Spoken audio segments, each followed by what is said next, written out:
السلام علیکم ویورز، میں ہوں شاکر سولنگی۔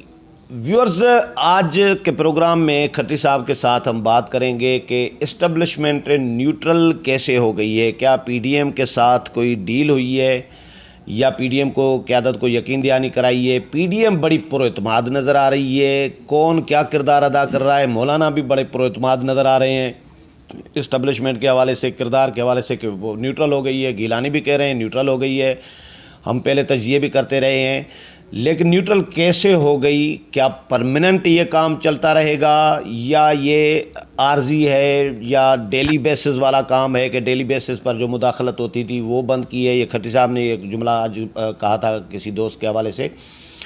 لیکن اسٹیبلشمنٹ کا کردار آگے کیا ہوگا؟ ضمنی انتخابات میں بھی ہمیں اسٹیبلشمنٹ کا کردار یقیناً نظر نہیں آیا، اور پی ڈی ایم خود الزامات نہیں لگا رہی اب اسٹیبلشمنٹ پر۔ یہ ہو کیا رہا ہے، اس پر بات کروں گا۔ کھٹی صاحب ویلکم ٹو شو صاحب۔ بہت شکریہ۔ کھٹی صاحب، آپ کو کیا لگ رہا ہے کہ یہ سب اتفاقی ہوا ہے، عجیب اتفاق جس کو کہیں، یا اسٹیبلشمنٹ اور پی ڈی ایم کے درمیان؟ کیونکہ پی ڈی ایم تو اسٹیبلشمنٹ کے ساتھ بات کرنے کے لیے، کوئی ڈیل کرنے کے لیے تیار تھا نہیں، اسپیشلی مولانا اور میاں نواز شریف، چاہے پیپلز پارٹی کے حوالے سے باتیں سنتے رہتے تھے کہ آصف علی زرداری شاید کسی کوئی ڈیل شیل کے چکر میں ہیں، لیکن اسٹیبلشمنٹ آپ کے خیال میں یہ دباؤ میں آ کے پیچھے ہٹ گئی ہے، نیوٹرل ہو گئی ہے، یا کوئی معاملات ان کے درمیان سیٹ ہوئے ہیں، یا عمران خان کے ساتھ بگڑے ہیں معاملات؟ اسٹیبلشمنٹ کے چکر کیا ہے؟ بہت شکریہ سر۔ میرا خیال ہے کہ عمران خان کی صورت میں جو آدمی انہیں ملا ہے، باقی پی ڈی ایم کی کسی جماعت میں ایسا آدمی تو ہے ہی نہیں۔ ٹھیک ہے، ظاہر ہے نا کہ جو وہ نہیں کہتے وہ بھی وہ کر دیتا ہے۔ ایک تو یہ، دوسرا یہ کہ ملک کی بڑی جماعتیں ہیں، اپوزیشن کی جتنی جماعتیں ہیں، ان کا ایک اسٹیبلشمنٹ کے ساتھ چلنے کا تلخ تجربہ بھی ہے، اور پاور میں بھی رہے ہیں دو تین بار۔ وہ سمجھتے ہیں کہ جتنا عوامی دباؤ آپ بڑھاتے جائیں گے، ظاہر ہے کہ اگر اس موقع پر وہ ان سے کوئی سودے بازی کر لیں گے تو ان کو نقصان ہوگا۔ سودے بازی کوئی نہیں ہوئی، یہ اپنا پریشر بڑھاتے جا رہے ہیں۔ اور آپ آج ہی میں آپ کو بتاؤں کہ میری شاہد خاقان عباسی آئے تھے الیکشن کمیشن، میڈیا ٹاک ہو گئی، تو میں نے پھر ان سے ایسے ہی باہر نکلے تو میں نے پوچھا کہ یہ آپ کا جو لانگ مارچ ہے وہ کتنا ہوگا؟ تو انہوں نے کہا کہ ہمارا جو لانگ مارچ ہے وہ لانگ ہوگا۔ خاقان عباسی جو خاقان عباسی نے، شاہد خاقان، خاقان دوال، ہاں شاہد خاقان صاحب نے۔ تو مقصد یہ کہ جو لوگ ہیں نا پی ڈی ایم کے اندر، وہ اپنے موقف پر بڑے کلیئر ہیں، یہ بڑی بات ہے۔ دیکھیں نا، ابھی تک ان کی جو آپ اندازہ کریں کہ ڈسکا میں جو لوگ گم ہوئے، پریزائڈنگ افسر، اور پھر سوشل میڈیا پر جس طرح ان سب کا ری ایکٹ آیا، اس سے تو کہیں بھی ہمیں نہیں لگتا کہ اسٹیبلشمنٹ کے ساتھ ان کے معاملات ہوئے ہوں۔ ظاہر ہے کہ میرے اگر آپ کے ساتھ معاملات ہو جائیں تو پھر میں کوشش کروں گا کہ آپ کو نہ چھیڑوں، لیکن ان کا نشانہ وہی تھے۔ مریم نواز اسی دن پھر دوبارہ گئیں دوسرے روز۔ تو مقصد یہ کہ کوئی بارگننگ نہیں ہوئی ہے، یہ اپنا پریشر بڑھاتے جائیں گے۔ اور سینٹ انتخابات جو دو بڑی اہم چیزیں ہیں وہ یہ کہ اگر سپریم کورٹ حکومت کی منشا کے موجب فیصلہ دے دیتی ہے تو پھر آپ جو سوچ رہے ہیں ایسا نہیں ہوا، ٹھیک ہے نا؟ اگر فیصلہ آئین و قانون کے حساب سے دیتے ہیں تو اس کا مقصد یہ کہ وہ اس میں مداخلت اس سینس میں نہیں کر رہے کہ آپ جو چاہتے ہیں آئینی طور پر کر لیں۔ ویسے ایک بات بتاؤں معذرت کے ساتھ، آپ کی بات کاٹی میں نے کاٹی ہے، لیکن سپریم کورٹ میں جب آرمی چیف کی ایکسٹینشن کا معاملہ چل رہا تھا، جو سوو موٹو الیکشن سپریم کورٹ نے لیا، کسی کی درخواست تھی جو اس درخواست پہ سوو موٹو لیا تھا، تو ان دنوں میں لگے سا رہا تھا کہ شاید سپریم کورٹ کچھ معاملہ گڑبڑ کرنا چاہ رہی ہے، لیکن معاملہ سیدھا کرنا چاہ رہی تھی۔ کبھی کبھار جو دکھنے میں دکھتا ہے وہ ہوتا نہیں ہے، کبھی کبھار جو ہوتا ہے وہ دکھتا نہیں ہے۔ سپریم کورٹ ابھی تو ہم تجزیہ یہ اور ریمارکس سے بھی لگ رہا ہے کہ شاید وہی چاہتی ہے جو حکومت چاہتی ہے، لیکن الٹ بھی تو ہو سکتا ہے، سرپرائز بھی تو آ سکتا ہے۔ مجھے نہیں لگتا۔ اچھا، کیونکہ اسٹیبلشمنٹ اگر نیوٹرل ہے تو اسٹیبلشمنٹ میں تو اسٹیبلشمنٹ کوئی ایک ادارے کا نام تو نہیں ہے نا، اسٹیبلشمنٹ میں تو جو میجر ادارے ہیں تو ان میں سپریم کورٹ کا بھی شامل کیا جاتا ہے، وہ اسٹیبلشمنٹ ہے، ہاں سپریم کورٹ بھی، ہاں وہ بھی شامل ہے۔ تو اسٹیبلشمنٹ اگر نیوٹرل ہو گئی ہے تو سپریم کورٹ سے کچھ بھی ہو سکتا ہے، سرپرائز بھی آ سکتا ہے۔